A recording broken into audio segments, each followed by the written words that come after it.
Hey, welcome back to the A.C.E Football Academy. I am Coach Dunham, joined alongside Coach Hamilton. We are continuing our series concerning the U.S. men's national team. We're naming the series The State of U.S. Soccer. Today's episode, we're going to be focusing on the Spanish Revolution. Coach, one thing that you and I kind of go back and forth on is our frustrations with American soccer, its youth system, and the way we progress up into the pros.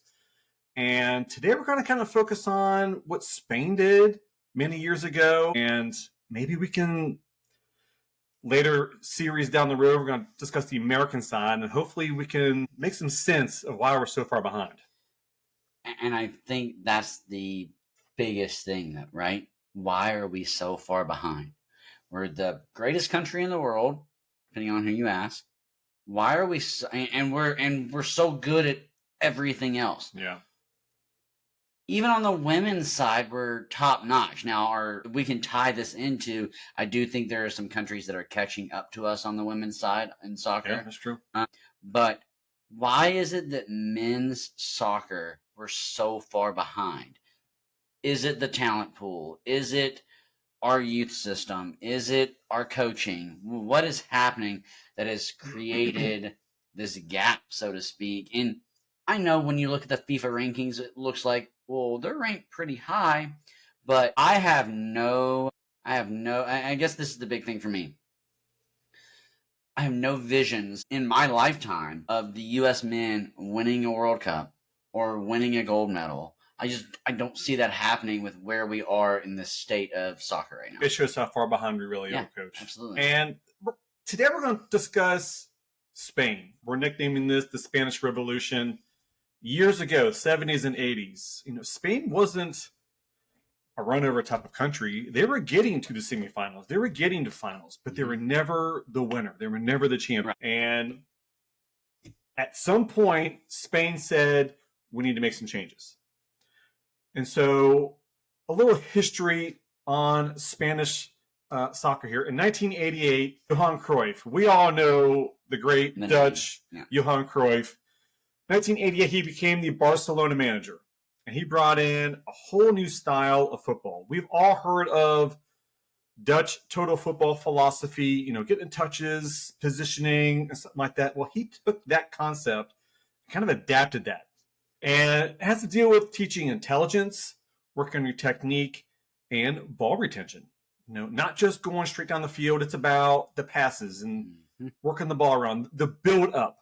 Yeah. And that takes intelligence within your players, your soccer IQ. So Johan Cruyff became the manager of Barcelona in 1988, where he brought this new style, and Barcelona became very successful under Johan Cruyff.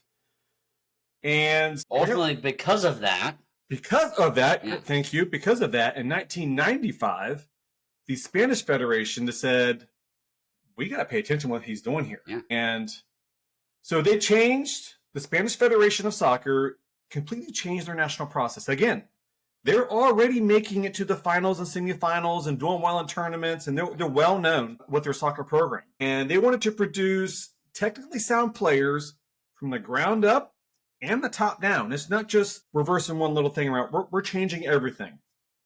And they were going to prioritize at a high level accessible and comprehensive coaching education through a national program. Coach, we have a program here in the United States, and we kind of laugh about it, but it's just not getting the job done.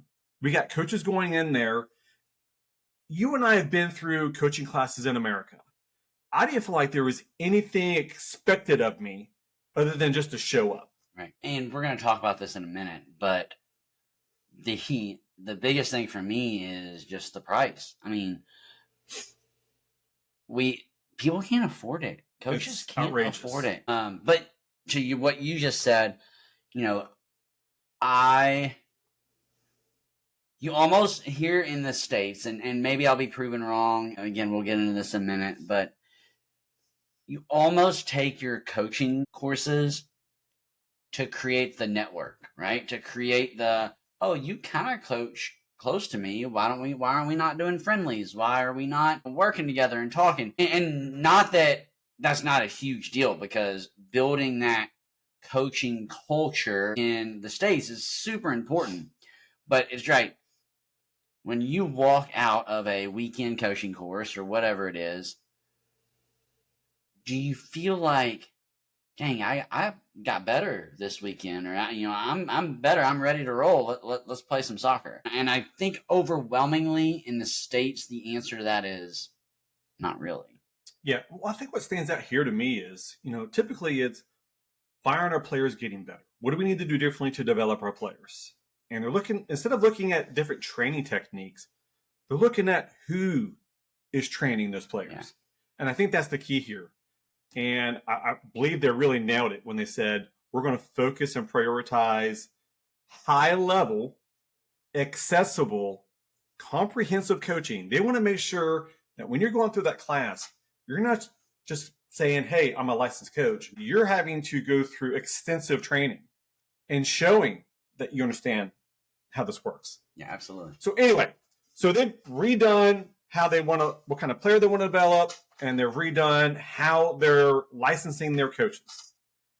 Beyond that, when they decided how are we going to develop and progress certain players, they came up with this thing called the magic number 55. I think this is fantastic.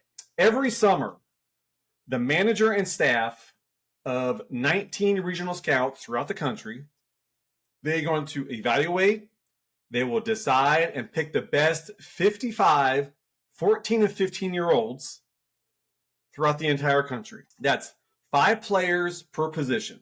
And I'm sure there's some wiggle room there. I'm sure maybe there's 4 and 6 and some, and maybe you don't pick that many goalkeeper. I mean, whatever it is. But just this thought process alone is so smart. Hey, as a country, let's work together. And I know here in the state, and again, we're focusing on what Spain did in this podcast, but I know here in the States, we have ODP, the Olympic Development Program. You read my mind. But that's exactly where I was going. But it's kind of like when you bring up coaching education in the States, when you bring up ODP, and again, maybe I'm way off base here, and I would love for someone who's listening to this, who is involved in the ODP program, to message us and say, hey, you guys were way off base. Let me come on and set you straight. But here where we are, here in our part of the country, in Kentucky and Tennessee and that kind of area, ODP is kind of scoffed at, laughed at. Like, no one talks about ODP. It's just I mean, if you want to go do it, great, but you're just paying money to do nothing. When I see this, and I'm sure there's a little bit of it in Spain what this is going on, but I feel like this eliminates bias. Just like you said, ODP. When I go to ODP, the coaches that are evaluating you are already club coaches. Right. Now, some of them may work for their state or whatever it may be, but if one guy comes in here and he's got 5 kids from his club, of course he's going to want to push them through because he has an emotional attachment to them. He feels like, I know what they can give me. Yeah, absolutely. And here, you've got 19 regional scouts and a manager saying, okay, we've got your reports. We've done our evaluations. And this is what we feel is best for us because we have no attachment to them. Mm-hmm. We have no bias. I don't care what club they played for. I don't care what their stats are. What I'm seeing on the field is what I feel is best for this age group. So this 5 is going and your player is not. And I'm sorry. Right. They need another year maybe. So that's the 14 and 15-year-old class. However, they're going to duplicate that process for the U16s to the U21s. And that's another 19 people. Like, that's not the same 19 people, right? I'm assuming, I believe that's the same. Different. That's a good question. The article that I read did not specify that, but it sounded like it was the same regional scouts. So they're probably assigned to a region, and then they have a bracket. Okay. Exactly. That makes sense. Exactly. All right. Which would make sense. And then the national team, 55, another 55 players, that is specifically selected by the national team head coach and his staff. And I'm sure they are in multiple conversations with these regional scouts and these regional, Well, this is their job. Right.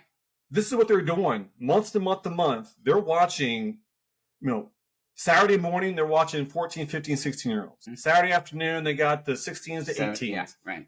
Through the week, maybe they're watching the trainings of the U18s and U19s. This is their life year round.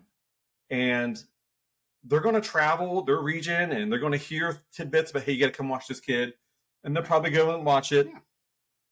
But it's not like they're going to watch them once. They got an entire season to watch them develop, watch them in games, watch them in a training session, watch them off the pitch, whatever it may be. And what's important about that, and we've talked about this in previous podcasts, what's important about that is you're going to get to see those players in different moments because you're going to get to see them when maybe things aren't going so great in a match or in a training or, whatever it is. Or, you're going to get to see them when, hey, things are going really well. When I'm up, I tell my girls all the time, and I'm sure you're the same way with your boys. Like that moment you get up 3-0 or 4-0 in a match, that's kind of like the first time I start to worry as a coach because okay, we're going to become selfish all of a sudden, right? Because now everybody's going to say, okay, we're going to win, so I want to score, right? And so as a scout, I get to see, okay, how does that player respond when they're up 3-0? They haven't scored. Maybe they haven't even been involved in the process yet. Well, how does that player handle it? Does he continue or does she continue to just be a team player and distribute the ball and manufacture goals and that team wins 8, 9, 10-0? Or did that player become selfish and, for lack of a better term, become a ball hog and now we still win 4 or 5-0, but the soccer wasn't what it was in the beginning. You know who is not involved in this? Parents. Mom or dad is not weaseling their way into the coach saying, you need to get my kid through ODP or you need to help me get him selected. They probably don't even know who the scouts are. This guy's probably showing up, looks like another mom or dad joining in and just off to the sideline, walking around. There's no parent interaction trying to sell their kid. Oh, he's having a bad day. He's having a bad week. Oh, he was sick last week. Yeah, he was up all night studying for a test. This eliminates any problem with the parent because now I've done my evaluation. I'm going back to talk to my manager and our staff. We're going to be in a room and we're going to send a message inviting your kid. Yeah. Congratulations. You've been one of the 5 in your position selected at the U14, U15 group. Do you accept this? Yeah, we'd like to have you here on these dates. And what you're getting ready to dive into about what they do after this point, I think is so important. I don't know how we can do it in the States. I'm sure there's ways, but just your concept E here to me is fantastic. But I'll let you kind of talk about what it is. I don't know what that would look like here in the States, and so this is where I want to spend some time. So after they've done their selections, they've got their 55 and all their age groups. Each player has accepted or denied, whatever it is, they've got their 55. From this point forward, all of those players selected are trained and drilled on the same concepts. The national team coach and the federation have said, this is what we're looking for. Pass that message all the way down. And so all those coaches for the U14s to the U21s are handed the same sheet of paper saying, this is your focus. And they're going to live together for 3 days each month of the season. It's kind of like the military going to drill. And from Friday through Sunday, they're traveling, to some site. They're living in the barracks. Yeah. They're doing training sessions in the morning. They're doing field session. They're learning about nutrition. They're doing another field session.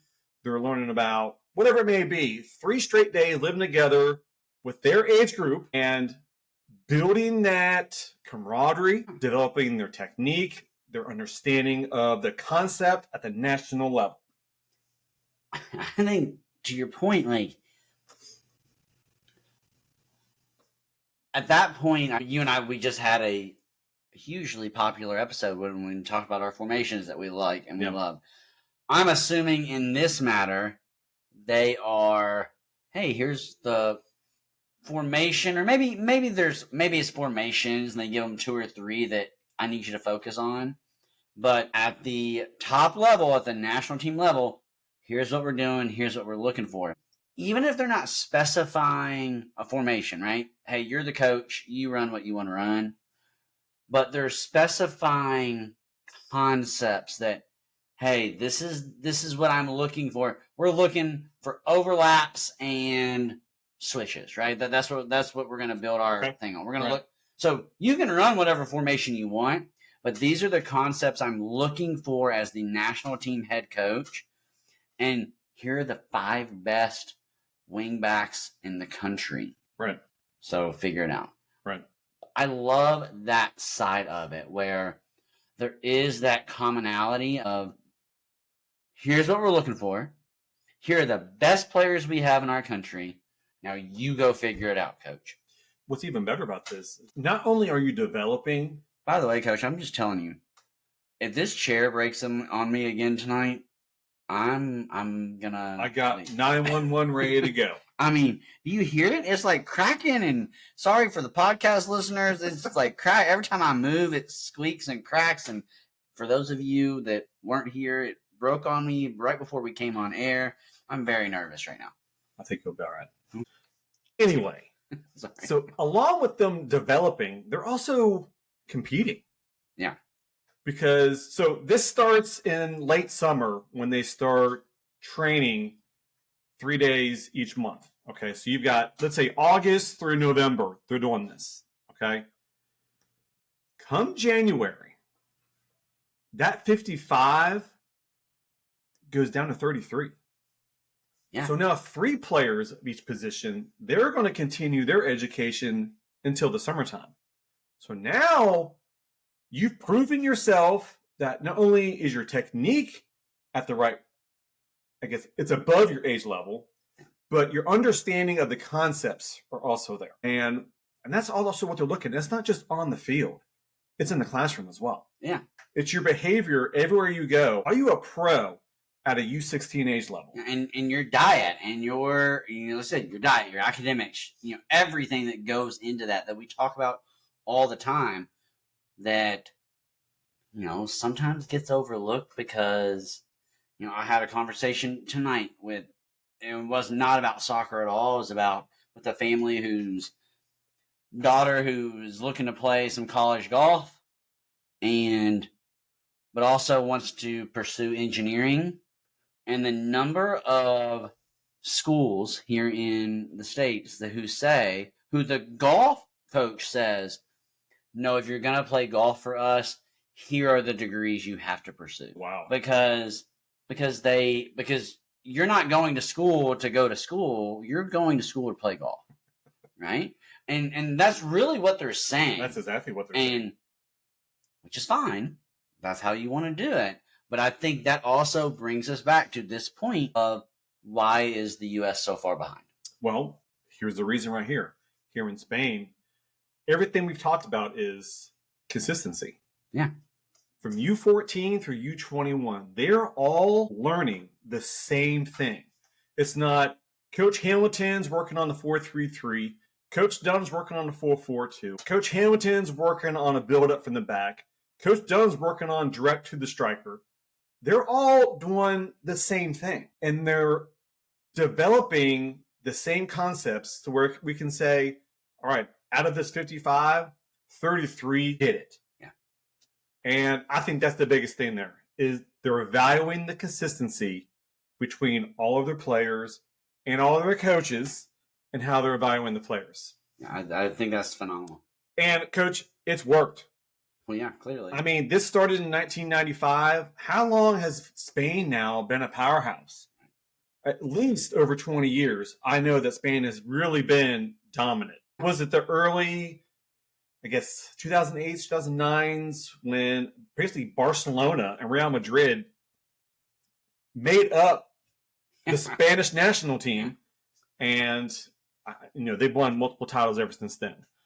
And so let's dig into how this has affected La Liga. So we're talking about La Liga now and how Spain's complete change of how they run things has affected La Liga.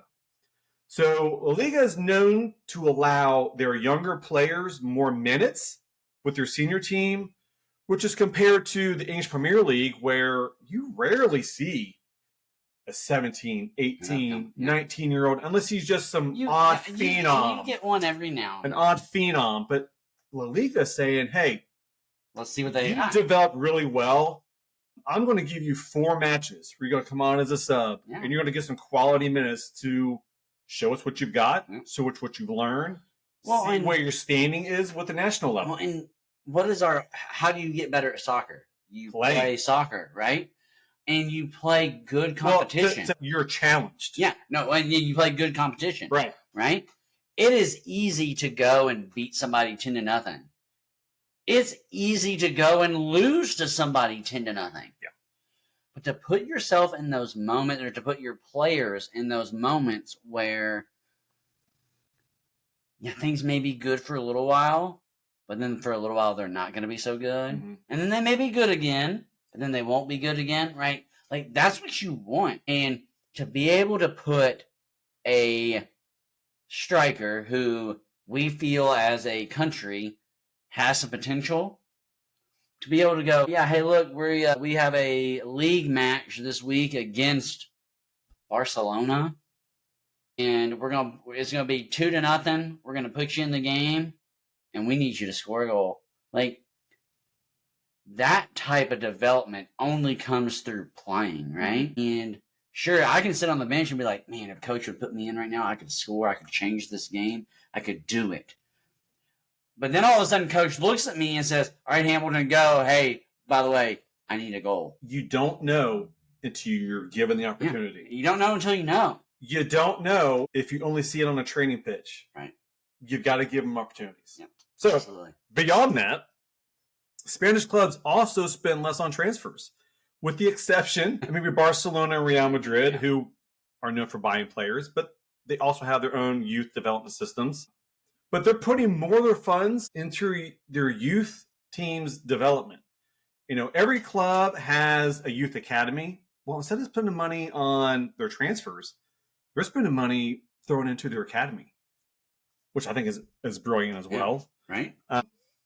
The other thing that's very different from America is all the cities in Spain providing space for football activities. There's futsal fields, there's street ball courts, there's opportunities for pickup games everywhere throughout the country.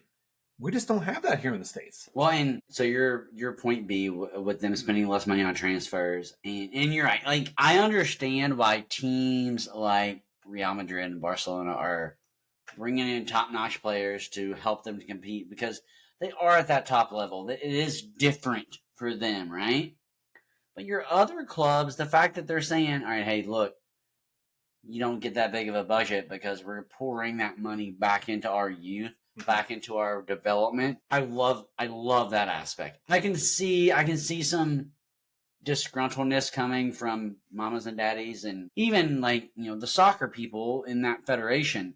But what you said about the cities having open futsal courts, open street ball courts, and our goals are locked up. Our goals are unbelievable. Our goals are zip-tied defenses because we don't want people on our fields in the off-season. And I get it that sometimes you do need to close a field. I understand that. I get it. But there should be at your city park, at your city, downtown, whatever it is, there should be soccer goals available all the time.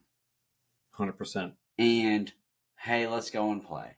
And I do feel like Dunham and I are running some futsal Saturdays, and that's what we are trying to bring back. We are trying to do where I think I said, you'd been proud of me today. I think I said 4 things coaching wise today. We were there for an hour and a half. I think I coached 4 times. Right. We had about 18, 19 girls there today. Yeah. Or players there today, and I coached 4 times. I feel like I was pretty good there. And we just, hey, here's the ball, here's your teams, go play. And they love it. They want to do it. Yes. Now, we have to provide, and again, we're getting off topic here. We have to provide those spaces, And the fact that Spain's doing it and we are not is just another reason why we're having to have this conversation. It shows that gap. Yeah. All right, Coach, we're going to wrap things up here with some information that kind of blew my mind. We got a few minutes left in the episode, so I'm going to throw some facts your way here, Coach. This information is as of 2013, so the numbers may be a little bit off. This is going to talk about the coaching education that goes on in Spain and maybe some other countries here. In England, you're going to spend about $5,200 for all your licenses. That's from level 1 all the way up through UEFA A license. So real quickly, in coaching licenses, and at least here in America, you kind of, you work your way up. You start at E and work your way to A for those listeners who aren't familiar with that, right? So you work your way up. So level 1, I'm assuming it's probably kind of like our grassroots, maybe. That's exactly what that would be. Similar to our grassroots. So we have a grassroots system, which is good, and I will give the U.S. credit that I love that grassroots aspect of it through level or license A as well. Yeah. Now, with that, in England, you're going to have about 250 hours of teaching lessons you've got to go through. Let's compare that to Spain. Well, you didn't give us the price in England. I did. It's $5,200. Okay. In Spain, you're going to spend $2,500, half that, for all your licenses, level 1 through UEFA A, but you're going to get 750 hours That's wild. of teaching lessons. Wow. I mean, it's the difference between being in your classroom on a Monday compared to being in your classroom Monday through Friday. Yeah. How much more you're going to learn. Yeah, absolutely. Absolutely. Now, in America, when you're doing your E license through your A, you're going to spend $9,000, Coach. I'm sorry, but that's dumb. There's no wonder we don't have a list of American qualified coaches teaching our youth the proper techniques of soccer.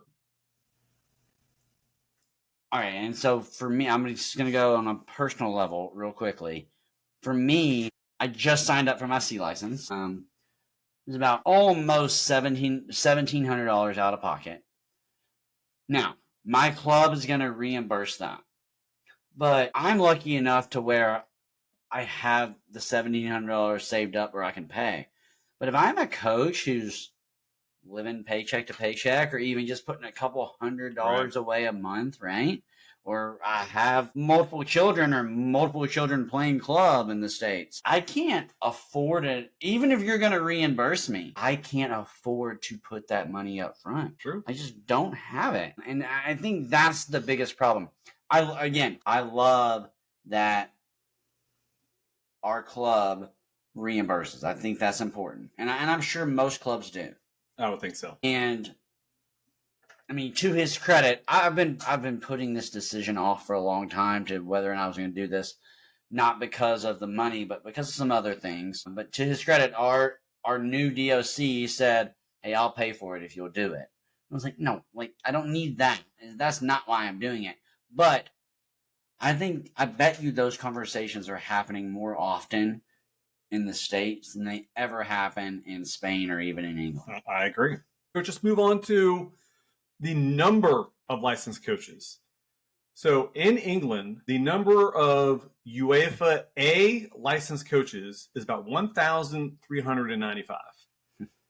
Because this blew my mind. Spain has 15,400 licensed A coaches. And I hate to keep harping on this, but I mean, would you say half of that is because of the money? I mean, we understand. We've both been in situations where money's an issue. Yeah. I think everybody's gone through that at one point or another. A majority of people have. When you go to pay $1,600 for one license, and if you go to another country, it's only $500. That's a massive difference. And you're thinking of, do I really need to do that? Is that really worth my time? And that's a conversation for another day. But I do want to circle back to that. Now, let's go into UEFA Pro license. England has 203 coaches. Spain, 2,140 coaches.